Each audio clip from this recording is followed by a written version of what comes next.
Yo mga sabong, magandang umaga nga po pala sa inyo lahat. Ngayon po ipapakita ko kung paano maghasa, magdulo ng tari mga sabong. Kailangan naka B-shape mga sabong, ganito. Ayan o, naka B-shape. Ayan, 2.0 to mga sabong. Ayan, papakita ko sa inyo. Kung sa nahihirapan, mga natatanong sa akin. Ayan mga sabong. Kailangan medyo nakatwist ka mga sabong. Yan o. Yan, medyo iaangat nyo ng bahagya. Ganyan. Yun, para siya naka-B mga sabong. Yan. Mabuti yan.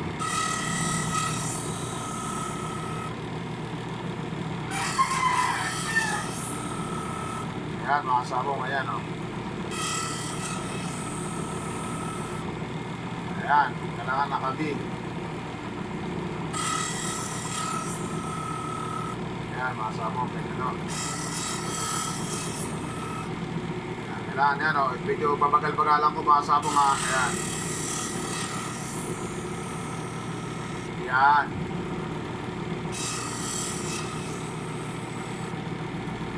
Naka-letter B siya mga sabong ha. Ayan. Ano, kumakapit mga sabong.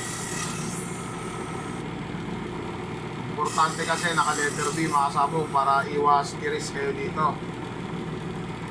Ayan.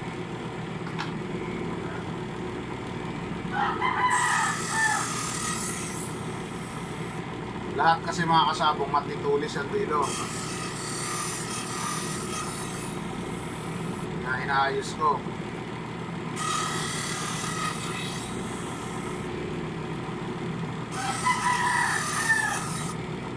Medyo mapino na mga sabong, gagas-gasin nyo ng ganito.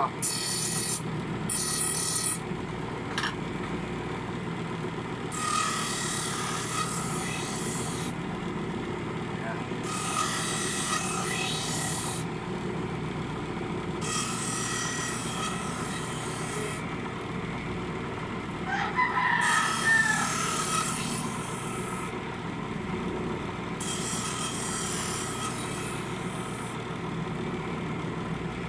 Yan mga sabong, ayan, naka-B-shape siya para iwas tiris.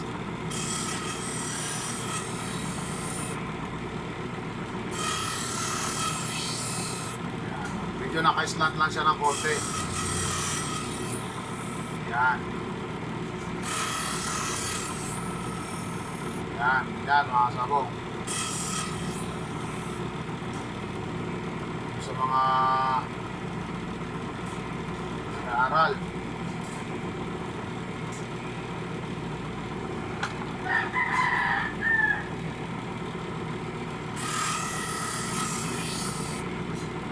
taari niya mga kasabong, puro kalawang na oh.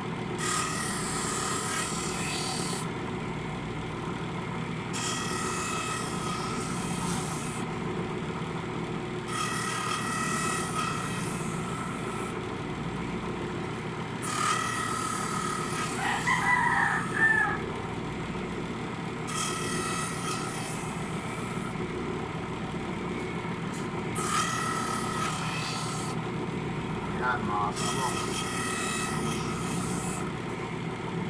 Doon sa mga nag-aaral, mag-aasa ng tari dyan, huwag kayong matakot na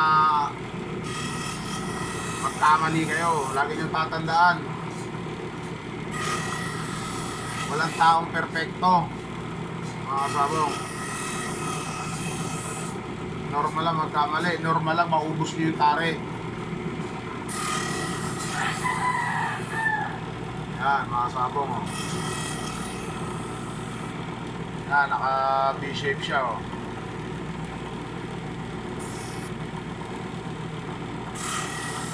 Yan oh. Mas na niyo mabuti mga sabong, i-slow mo ko lang to. Ayan oh. Yan, medyo nakaganon konti. Yan.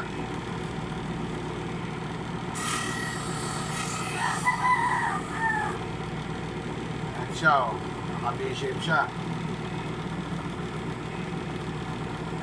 Kailangan Yan, mga sabong, ganyan. Yan, oh. Para iwas stress, mga sabong. Yan.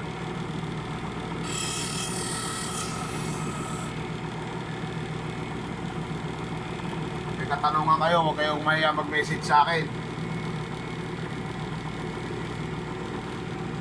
Yan, message nyo lang ako. Sasagutin ko yung mga kung saan kayong parte nahihirapan. Papaliwanag ko rin.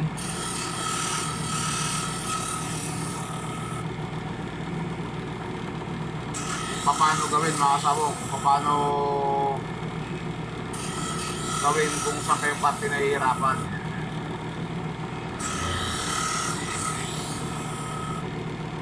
Message na lang ako, mga sabong.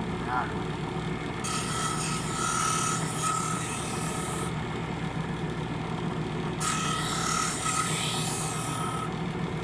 Yan, kailangan ganyan, mga sabong, naka-V-shape siya, oh.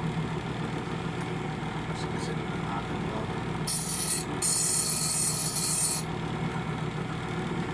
Para sigurado, mga kasabong.